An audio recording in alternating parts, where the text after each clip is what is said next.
Gusto niyo ba ng gantong pasyalan? Malinaw at malinis na tubig.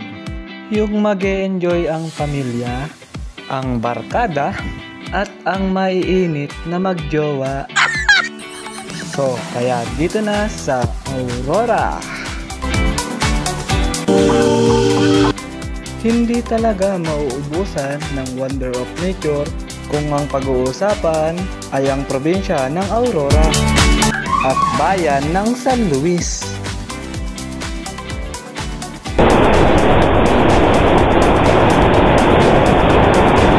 Ito na po ngayon yung tinatawag namin na Angel Wing.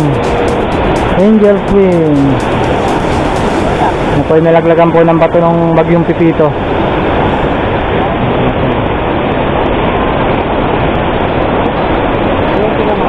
Opo sir.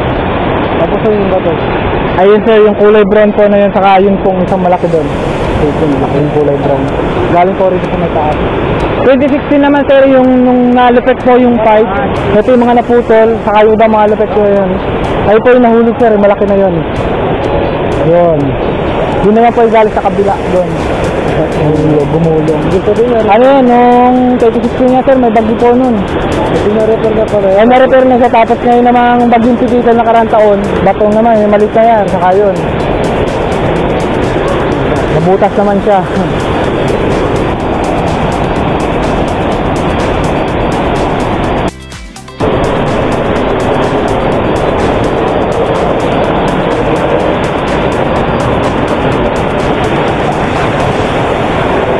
Hintayin ko lang yung tatlo.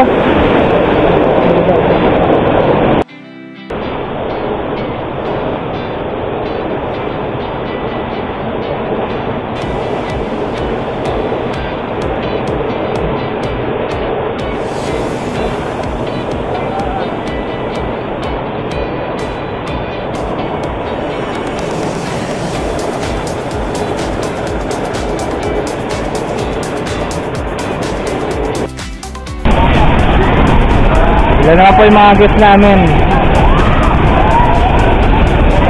Kahit po napakalamig ng tubig, talagang ligong-ligo po sila. Kaya sinusulit po nila yung pagpunta nila rin sa lugar namin.